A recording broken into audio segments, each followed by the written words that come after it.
엄마 볼에 가만히 이렇게 제 볼을 갖다 대면서 엄마라고 부르는 순간 아, 그래도 되겠구나라는 생각 하나가 제 머리를 스쳐가는데 그래, 그동안 열심히 살아왔고 후회 없이 살아왔으니까 내가 엄마랑 같이 가주자라는 생각이 들었어요. 그래서 엄마 혼자 가기 너무 외롭고 무서울 것 같으면 나도 데리고 가. 내가 같이 가줄게. 라고 얘기를 했거든요. 근데 그때부터는 이제 그렇게 어머니를 산에 모시고 가고 이제 다시 일상으로 돌아와야 되는데 일상으로 돌아올 수가 없는 거예요. 뭘 해도 뜻이 없고 뭘 잘하고 싶은 생각도 없고 그래서 그냥 언제라도 그냥 나도 그냥 다 내려두고 따라갈까? 어떻게 따라갈까? 어떻게 같이 가줄까라는 생각만 하면서 지냈었는데 아, 이분은 국악계 프리마돈나 혹은 국악계 이효리로 또 남편이 또 파핀현준 씨 와우. 국악과 힙합의 만남이라고 해서 굉장히 많은 분들의 또 주목을 받고 또 재미있게 결혼 생활 하시는 분입니다. 박예리 씨 모셔보도록 하겠습니다. 이리 오너라 같이 듣자 같이 있는 이야기 같이 듣자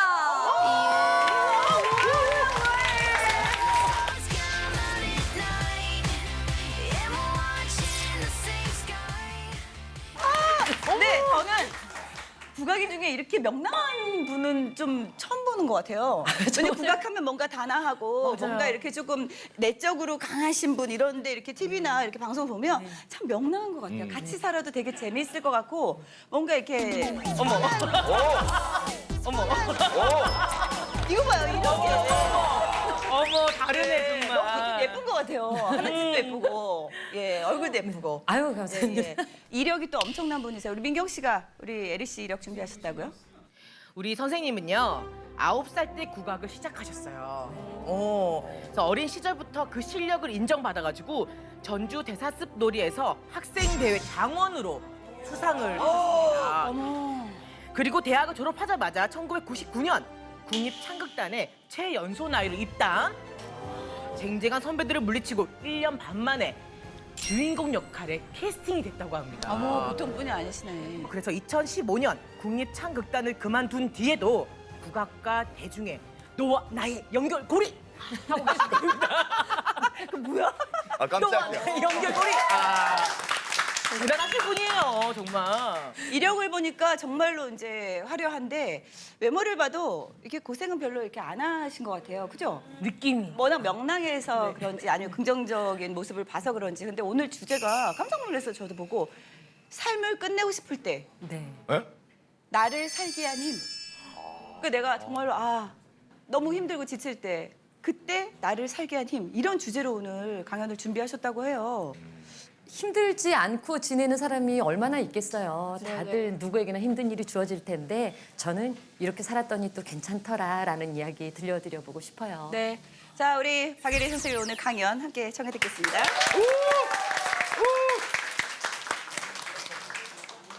저는 9살 때 소리를 시작했어요. 그런데 집안 형편상 그 어떤 과외 수업을 받을 수도 없었고 그 누구나 흔하게 다닌다는 뭐 피아노 학원, 태권도 학원, 저 어렸을 때는 주산 학원은 누구나 다니는 학원이었는데 네, 저는 그 흔하다고 하는 주산 학원도 못 다녀봤거든요. 왜냐하면 그 수업비를 감당하기 어려운 형편이었어요. 그래서 먹고 싶은 거 있어도 그냥 엄마한테 엄마 나 저거 먹고 싶어라는 말 한마디 쉽게 꺼내지 못했던 그 환경이었었는데 어느 날 어머니께서 엄마가 국악원에 보내줄까 하시는 거예요. 어디라도 무엇인가를 배울 수 있다면 정말 좋겠다라는 마음에 정말 신이 나서 저는 거기가 뭐 하는 데인 줄도 모르고 그냥 따라 나섰어요. 근데 나중에 알고 보니까 다른 학원에 비해서 그 국악원의 수업료가 굉장히 저렴했더라고요. 그렇게 저렴. 2,000원이면 한 달에 이 판소리 수업을 받을 수가 있었던 거예요. 더 비쌀 거라는 생각이 들었는데. 네. 문화센터처럼 그런 네. 느낌의 예. 그런데 처음 이 선생님 앞에 판소리를 배우러 들어갔을 때는 근데 문을 열고 가만히 앉아 있는데 언니들이 앉아서 배우는 걸 보니까 눈물이 나더라고요. 왜요? 언니들이 너무 잘하는 것 같고 나도 배우면 잘할 수 있을 것 같고 그래서 그 노래를 듣고 있는 동안 계속 눈물을 주룩주룩 흘리고 있었어요. 그랬더니 선생님께서 엄마 야보소 아야 너 어째 우냐 그러시는 거예요. 그래서 제가 했던 말은 나도 잘할 수 있는데 이러면서 나도 배워보겠다고. 그랬더니 선생님께서 기가 차셨는지 한번 따라해봐라 하시면서 소리를 들려주시는 걸 제가 정말 바로 따라했죠. 갈까 보다 갈까 보다 따라했더니 선생님께서 어떻게 따라해? 아이고 이 얘기 소리해야 되겠어 하시는 거예요. 그러니까 판소리에는 그 인생의 희노애락이 다 담겨 있다고 하는데 네, 어린아이가 멋모르고 그냥 따라한 소리에 9살 어린아이가 내기에 어려운 슬픈 음색을 가지고 있다는 거예요. 처음 해본 거죠? 난생 처음으로. 그렇죠. 난생 처음이었죠. 그런데 그 판소리를 들은 순간 나 이거 해보고 싶다. 하면 잘할 수 있을 것 같다라는 어떤 운명적인 이끌림이 있었던 것 같아요.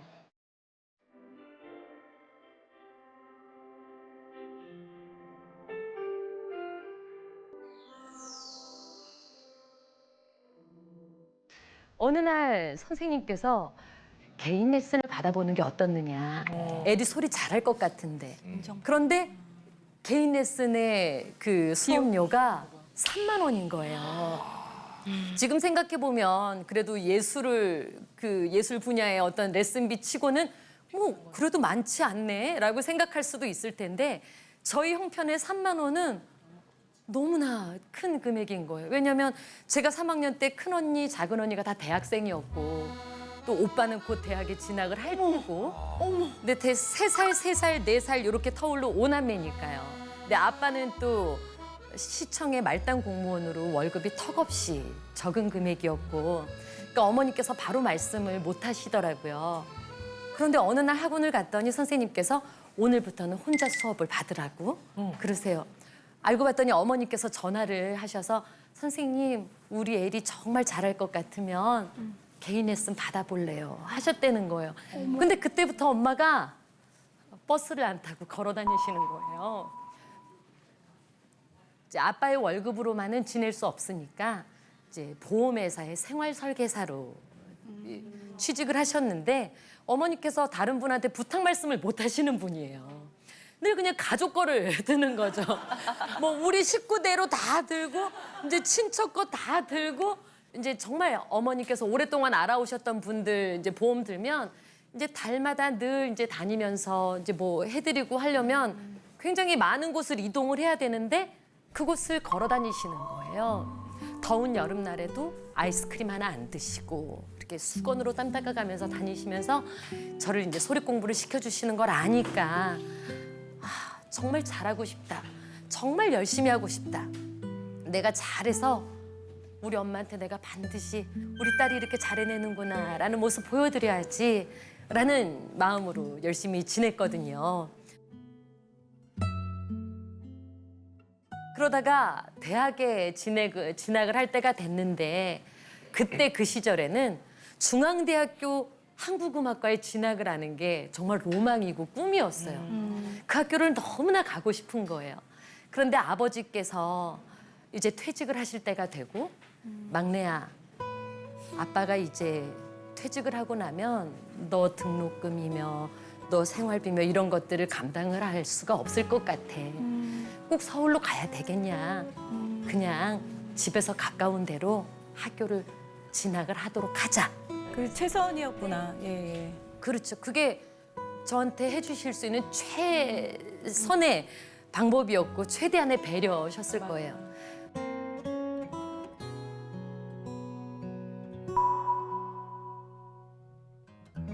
그 얘기를 듣고 그럴게 아빠라는 얘기를 못 하겠더라고요. 마음 안에 열망이 있으니까요.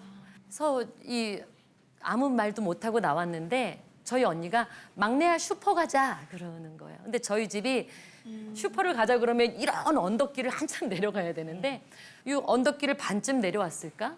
저희 언니가 갑자기 바닥에 이렇게 앉아요. 같이 따라 앉았더니 저를 이렇게 갑자기 와락 껴안으면서 우리 막내 불쌍해서 어떡해.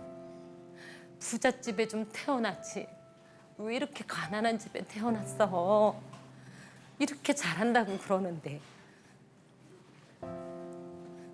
너무 불쌍하다 이러면서 껴안고 우는 거예요. 그래서 언니는 나만 태어났냐? 언니도 같이 태어났으면서 괜찮아 괜찮아.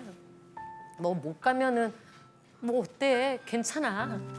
이제 그랬었는데 그 다다음 날인가 내 엄마가 저를 부르시더니 엄마가 땅을 파서라도 보내주마. 걱정하지 말고 너는 소리만 열심히 해라. 그러셨는데 전용료가 굉장히 비싸잖아요. 그래서 그냥 딱 내가 가고 싶었던 그 학교 하나만 원서를 쓰고 엄마랑 이제 서울을 올라가는데 엄마랑 밤기차를 타고 갔어요. 왜냐면 숙박비를 아껴야 되니까 밤에 밤새 기차를 타고 가면 새벽 5시 반쯤 이제 서울에 도착을 하게 되거든요. 하필 그날따라 눈이 그렇게 많이 내린 거예요. 그래서 엄마랑 눈 파묻힌 그 길을 이렇게 막 걸어가지고 학교에 가서 실기시험을 봤는데 정말 감사하게도 딱 하나 쓴 그 학교에 다행히 입학을 하게 됐죠. 그런데 이제 엄마 내가 진짜 어떻게건 학교는 내가 그냥 어떻게건 다녀볼게. 그래서 공부해서 어떨 땐 성적 장학금을 받고 또 대회를 나가서 장학금이 나오기도 하고. 그런데 수업료뿐만 아니라 또 생활비도 필요하잖아요. 아 이게 아르바이트 비용이 들어올 날은 아직 한참 남았는데 통장 잔고에 3만 원밖에 안 남았는데 부모님께 생활비를 보내달라는 말씀을 못 드리겠더라고요. 어떻게건 내가 해결을 해봐야 되겠다 싶어서 다음 그 아르바이트 비용이 들어올 때까지 그 돈을 아껴 써야 되겠다 싶어서 그때는 자동 판매기에서 단팥죽을 팔았어요. 단팥죽은 600원이었거든요. 그러면 좀 든든하게 단팥죽을 뽑아서 먹기도 하고 어떨 때는 율무차 한 잔을 먹고 또 어떤 때는 굶고 그때는 그게 최선이라고 생각을 하고 버텨낸 거였는데 그게 저한테는 좀 안 좋은 쪽으로 결과가 나오더라고요.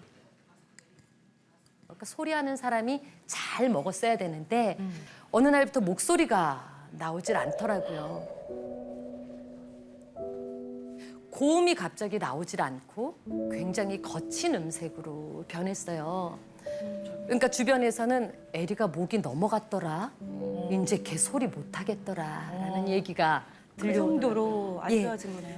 근데 그때는 정말 굉장히 무서운 생각도 많이 하고 내일 아침에 눈을 안 떠도 좋겠다라는 생각을 했던 것 같아요.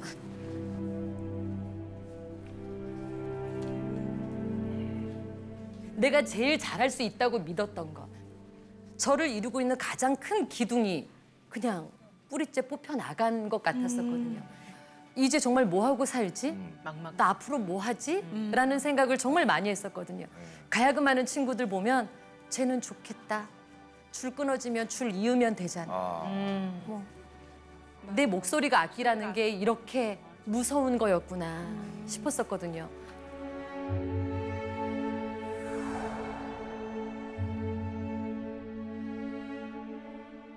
근데 어느 날 시험을 보는데 선생님께서 그런 말씀을 하시더라고요. 아가, 너 처음에 학교 들어왔을 때는 아이고 이렇게 좋은 목소리를 가진 아이가 들어왔네 했는데 지금은 목이 많이 잠겼구나. 그럴 때는 잠깐 쉬는 것도 괜찮으니라 하시는데 근데 쉬면 안 될 것 같았거든요. 쉬면은 이 소리를 쌓아갈 수 없다고 생각을 했었고 계속해서 정진해 나가야 된다고 생각을 했는데 소리를 쉬라고요? 정말 언제까지 쉬어야 됐는지도 모르겠고 너무나 막막하잖아요. 그러던 때에 김성녀 선생님께서 학생들과 함께 창극을 한번 해보자라고 하셨어요. 근데 심청전이라는 창극을 이제 연출을 해주셨는데 근데 제 목소리는 아무리 제가 들어봐도 심청이하고는 거리가 너무 멀더라고요. 그런데도 처음으로 해보는 그 창극을 참여는 해보고 싶고 그래서 오디션을 봤어요. 신봉사로. 신봉사로? 네. 아버지? 네. 의외네요. 남자 선배들도 신봉사로 오디션을 보셨는데 제가 선배들을 제치고 신봉사로 됐어요?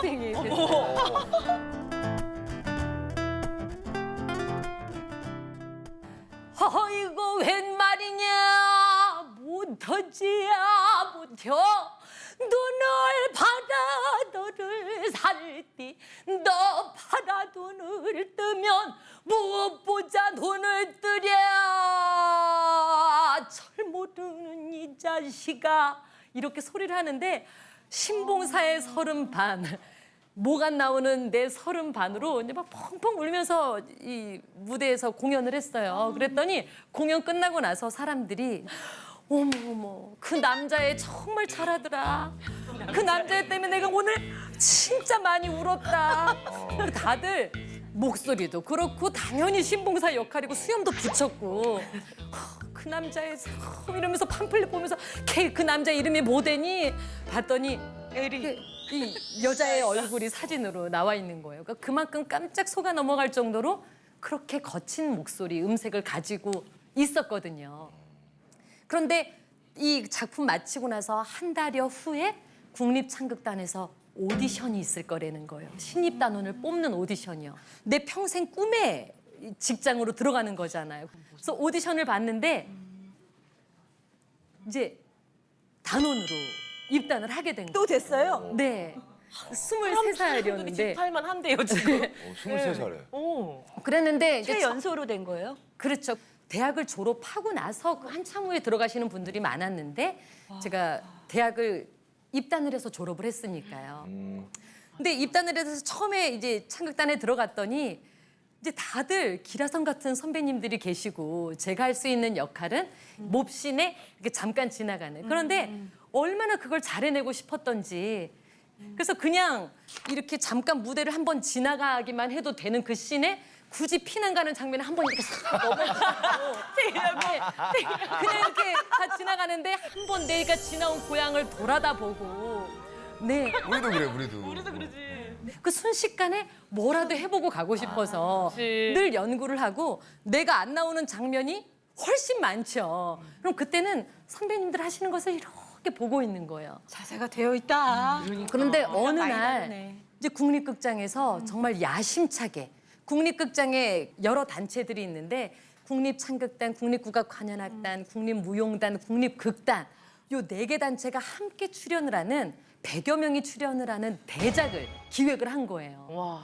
그 셰익스피어의 리어왕 그리고 우리나라의 바리대기 설아가 만난 우루왕이라는 작품이었는데 여자 주인공이 바리공주였어요. 근데 이 바리공주 역할은 그 외부에서 그래도 조금은 이름을 가지고 계신 분이 이제 캐스팅이 됐었죠. 그런데 어느 날 정말 부득이한 사정으로 그 여자 주인공 한 분이 연습을 못 나오셨던 때가 있었는데 그러면 이제 대신 그 바리공주 역할 하고 싶어하는 분들이 계실 거 아니에요. 맞아요. 근데 저한테는 그게 안 오는 거죠. 왜냐하면 신입단원이니까. 어. 그래서 저 옆에서 이렇게 가만히 보고 있는데 극단에 계시는 선배님께서 그 대본을 아주 정말 연기를 어쩜 그렇게 잘하실 수가 없어요. 아바마마 아니되옵니다. 아바마마 제가 천지수를 구해오겠사옵니다. 이렇게 연기를 하시는데 다른 분 같아 지금 방금. 그런데 그 선배님께서는 극단 분이라서 노래를 모르시더라고요. 그래서 근데 이거는 음악극이었던 터라 설마, 이제 설마. 노래가 나오는데 제가 노래는 모르겠는데요 하셨어요. 그랬더니 그 100여 명 되는 사람 가운데 바리공주 노래하는 사람이 아무도 없는 거예요. 운명적이다. 네. 엘리 씨도 몰랐겠지. 근데 제가 에이. 아유, 그 아유. 몰랐어야 에이. 되는데 알았던 거지. 그걸 몰랐어야 되는데 왜냐면 그 작품 안에 나오는 장면이 몇 장면 없잖아요. 그러니까 맨날 옆에서 바리공주 노래도 막 따라 부르고 이 왕의 노래도 따라 부르고 거기 나오는 인물들의 모든 노래를 제가 다 외우고 있었어요. 그래서 바리공주 노래를 아무도 안 부르길래 제가 저 구석에서 있다가 아무도 안 부르나 하다가 영화 같아, 영화. 바람이 분다 비가 훌린다 바리공주 노래를 시작했더니 다들 집 100여 명의 이 시선이 자기도 모르게 어디야 하고 어디서 나온 소리지? 저한테로 시선이 확 오는 쭉 거예요. 한번 해주세요. 어. 그 바리 듣고 싶어, 더 듣고 싶어. 바람이 분다 휘가 울린다 홀령들의 구슬픈 저 울음소리 하고 시작을 하는 거예요. 근데 그러면 다 깜짝 놀랐겠네요. 네. 그 다음 노래도 일어서서 제가 하겠습니다는 안 했지만 저 구석에 가만히 앉아서 그 다음 노래 나올 때도 계속 부르니까 옆에 있던 선배가 저를 툭 치더니 나가라. 야, 너 집에서 바리공주 노래만 연습하냐? 그러시더라고요. 그런데 아무래도 정말 배우가 아플 수도 있고 정말 예기치 못한 상황이 생겨날 수도 있으니 모든 캐스트들을 더블 캐스트로 가는 게 좋겠다라는 얘기가 나왔는데 이제 연출님께서는 이제 그런데 한 달 만에 누가 더블 캐스트를 할 수 있겠어? 그랬더니 음악 감독님이며 이제 많은 분들이 에리가 그 노래랑 대사 다 외우고 있어요. 그래서 정말 한 달 만에 그 무대에 설 수 있는 바리공주 역으로 캐스팅이 된 거예요. 이게 말이 됩니까? 근데 지금 이 모든 것들이 믿겨지지가 않아 지금. 그런데 부족한 점 투성인 거예요. 그 정말 뭐 십수년 동안 판소리며 노래는 그동안 막 수련을 해왔지만 이제 갓 무대를 밟게 된 지는 1년이 조금 넘었단 말이에요. 근데 무대를 자유롭게 누비고 손 하나, 감정 하나 추스리는 게 그렇게 어려운 건 줄을 몰랐어요. 그러다 보니까 집을 못 가는 거죠. 그동안에 저는 너무나 선모습을 갖고 털털한 모습이 저였는데 그러면 기품 없어 보일 것 같은 거예요. 그래서 그날부터 집에 가면 나는 공주다. 라는 정말 최면을 걸었어요. 나는 공주다. 그래서 물을 먹을 때도 이렇게 먹고 공주병. 나는 공주다. 이거를 늘 이제 생각을 하는 거예요.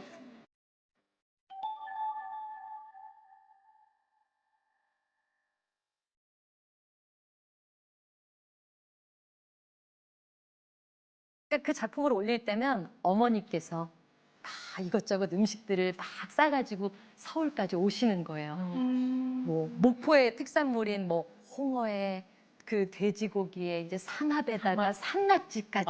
그래서 이제 선배님들한테 막 이렇게 같이 드시라고. 없는 형편에도 얼마나 좋으셨겠어요. 그렇게 큰 작품에 주연을 하게 됐으니까요. 그랬더니 이제 주변 선생님들께서는 아유, 에리 어머니 얼마나 좋으세요. 이렇게 딸 덕분에 이렇게 이 서울에도 오시고 또 딸이 이렇게 좋은 작품에 이 큰 역할을 맡았으니 얼마나 좋으세요. 그랬더니 어머니께서 그런 게 말이요. 안 날라다가 난 딸 덕분에 요즘 재밌게 사요 하시더라고요. 근데 그중에 저는 들려오는 게 안 날라다가 난 여기에 갑자기 이게 그 글씨 포인트가 이렇게 커지는 느낌이었어요. 그래서 그날 이제 공연 다 마치고 집에 들어와서 엄마한테 여쭤봤죠. 엄마 도대체 근데 그게 무슨 얘기야? 안 날라다가 난 딸이 도대체 뭐야? 그랬더니 너 생겼을 때 너무 삶이 팍팍해서 차라리 안 나와도 좋겠다 싶으셨다는 거예요.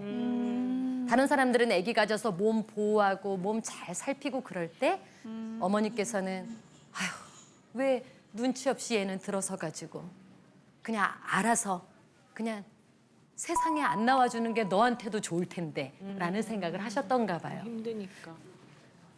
근데 제가 그래서 그런지 어머니께서 굉장히 걱정을 많이 하셨더랬어요.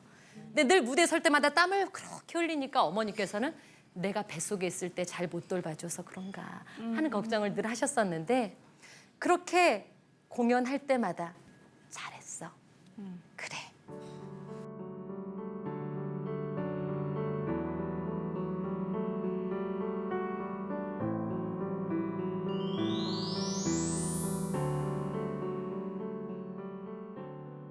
그렇게 늘 눈물을 훔치던 어머니께서 제가 27이 되던 해에 돌아가셨어요.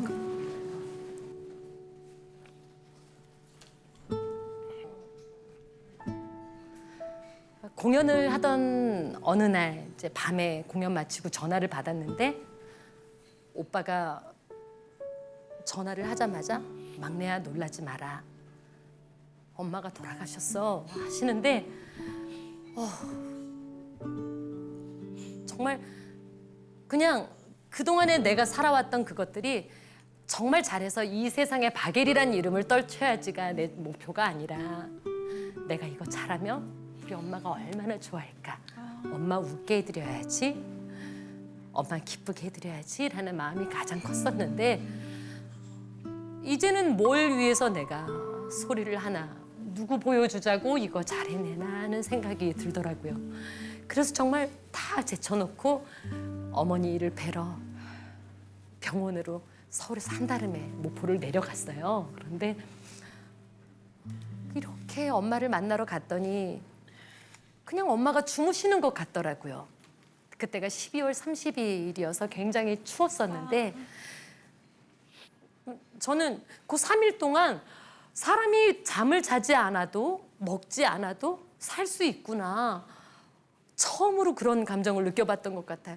내가 눈을 감는 순간 뭔가가 다 사라져버릴 것 같아서 그냥 뜬 눈으로 3일을 버티다가 입건식 날 엄마를 본 거였는데 그냥 보내드릴 수가 없는 거예요. 그래서 엄마 볼에 가만히 이렇게 제 볼을 갖다 대면서 엄마라고 부르는 순간 아, 그래도 되겠구나라는 생각 하나가 제 머리를 스쳐가는데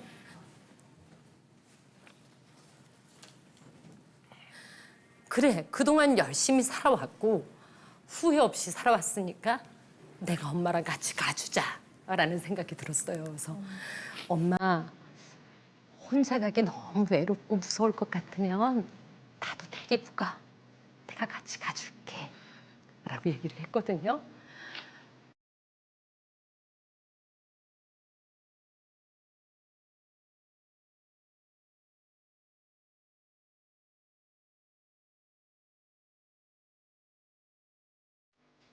근데 그때부터는 이제 그렇게 어머니를 산에 모시고 가고 이제 다시 일상으로 돌아와야 되는데 일상으로 돌아올 수가 없는 거예요.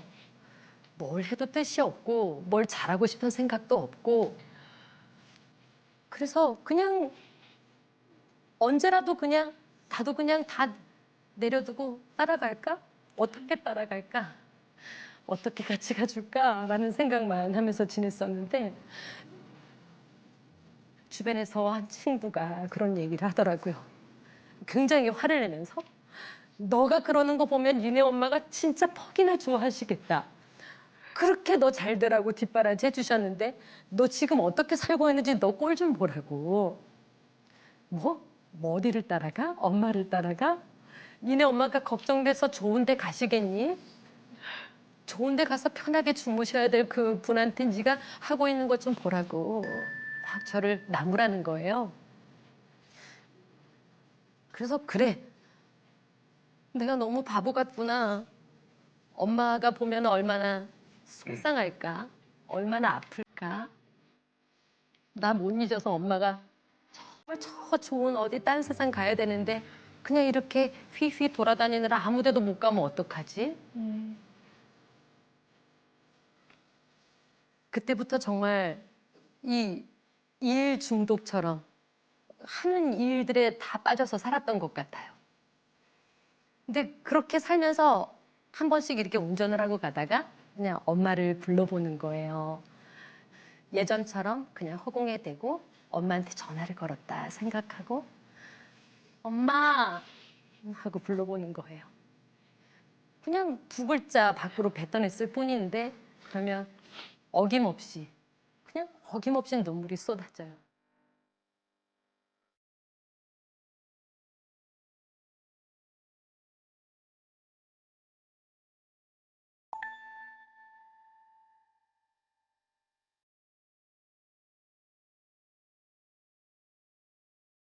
엄마, 나 잘 살고 있어.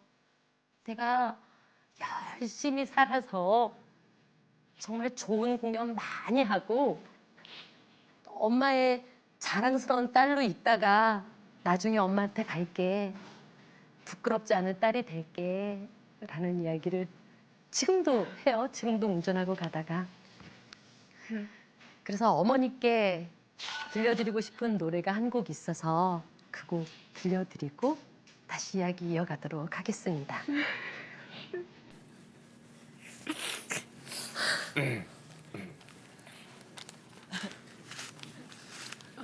근데 그 노래를 잘할 수 있을지 모르겠어요.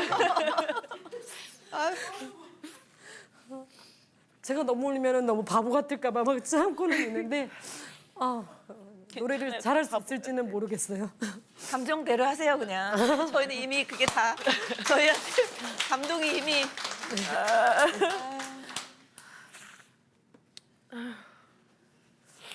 엄마에 대한 노래를 하려고만 하면 자꾸만 생각이 나서 지금 엄마가 돌아가신 지 17년이 됐어요. 그리고 지금은 제가 또 누군가의 엄마가 됐는데도 그냥 어제 일인 듯 늘 아프고 늘 속상하고 아들도 그렇겠지만 딸이라는 위치가 그냥 엄마라는 그 말 한마디, 그 단어 엄마라는 말만 들으면 이렇게 눈물이 나는 것 같아요. 어쩔 수 없이.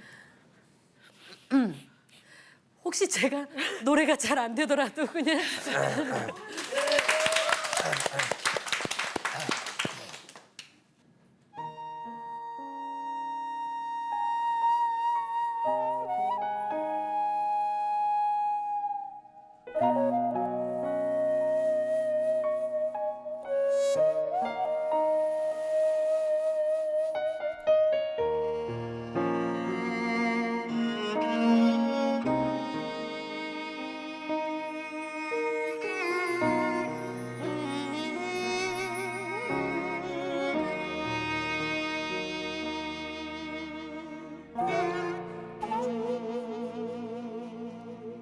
가시리 가시리 있고 나를 버리고 가시리 있고 날 떠나는 어찌 살라 하고 버리고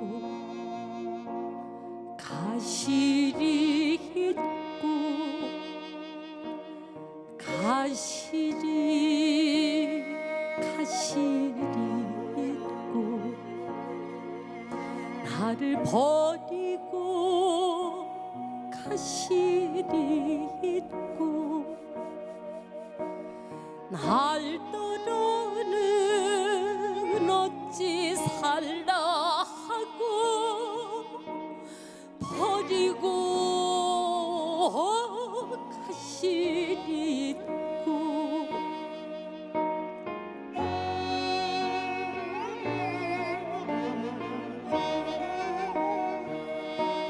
찹싸와 투어련 많은 서남녀 아니 올세나 서두님 보내 묵노니 가시는 듯 돌아오소서 가시는 듯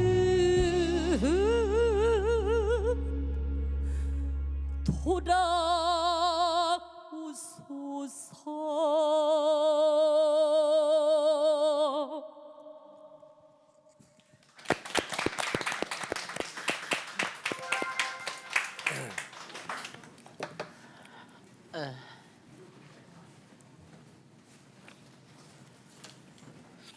저는 오늘 선생님이 강의를 들으면서 사실 이렇게 너무 속이 답답하고 뭔가 울고 싶어도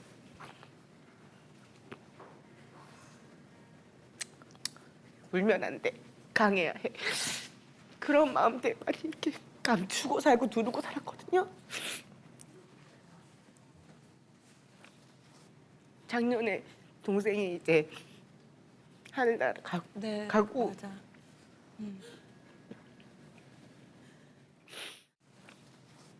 작년에 동생이 이제 하늘나라 가고 맞아.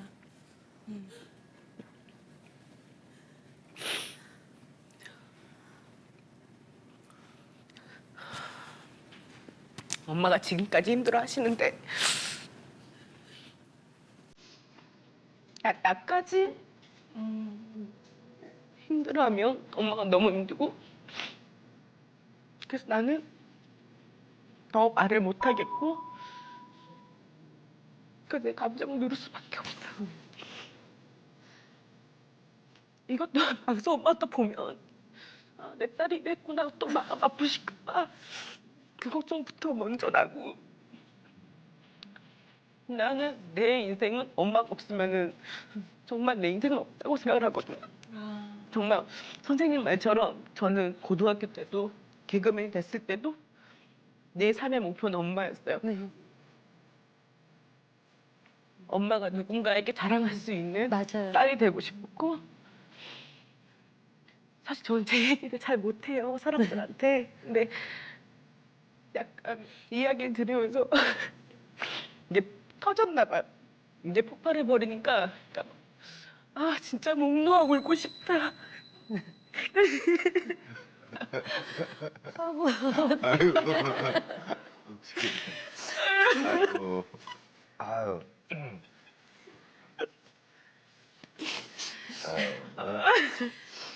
너가 우니까 내가 보는 게 나라도. 아유, 양쪽에서 자꾸 우니까.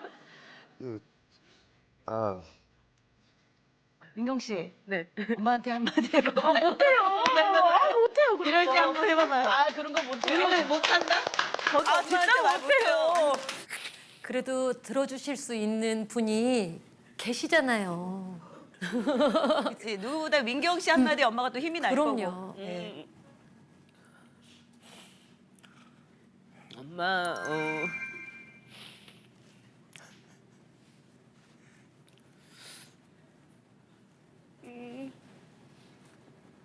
우리 가족에게 생길 거라고 상상도 못했던 일이 일었었는데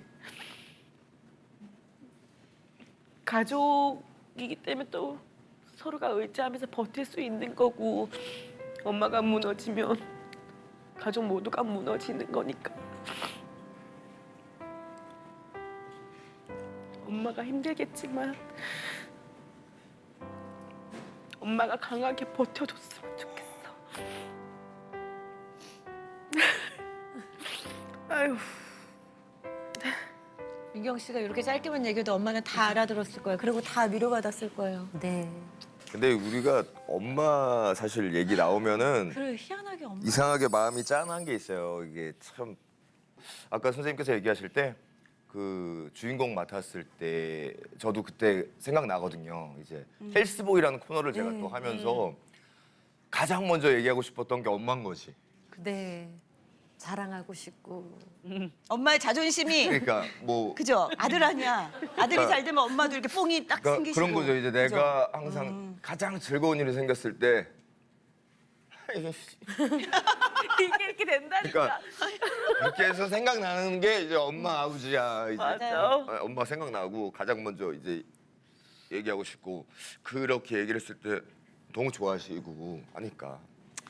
그러니까 승윤 씨도 그렇고 민경 씨도 그렇고 아마 이거 내가 잘 해내서 내 그 입신양명을 바라는 것 이상으로 이렇게 돼서 엄마가 나를 자랑스러워할 수 있었으면 네. 그리고 엄마가 나를 버팀목 삼을 수 있었으면 이런 마음들 가지고 계셨잖아요. 근데 그게 어머니께서 살아계실 때만 존재할 거라고 생각을 했었는데 어머니께서 돌아가셔도 늘 마음을 어머니에게 두고 있으면 전 지금도 그래요.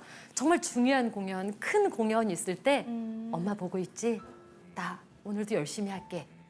그냥 지금 바로 손잡아 줄 수 있고 내 엉덩이 도닥여 주시지는 못하지만 그래도 봐주고 계실 거라고 생각하고 믿어주실 거라고 생각을 하거든요. 삶의 원동력처럼. 네. 네.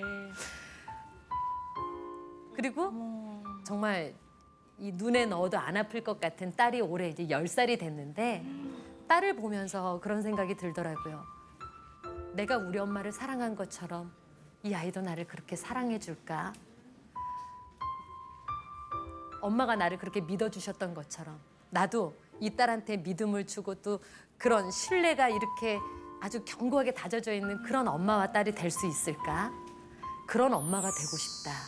그리고 이 딸이 나를 믿고 어떤 어려운 일이 생겨도 괜찮아.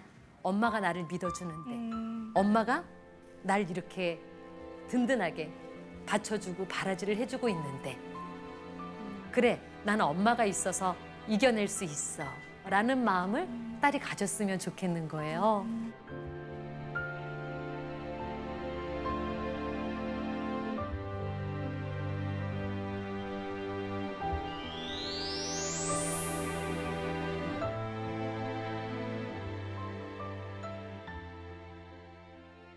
결혼을 하기 전에, 딸을 낳기 전에는 정말 일 중독처럼 이 소리 중독에 빠져서 열심히 살아왔다 그랬잖아요. 그런데 그때 마음 한켠에 아니구나.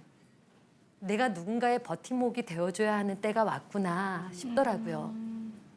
앞으로 조금 또 힘든 일이 내 앞에 놓여지더라도 내 주변에 있는 저 사람이 있어서 참 다행이다 싶은 그 누군가를 위해서라도 조금만 더 견뎌보시길 바랄게요.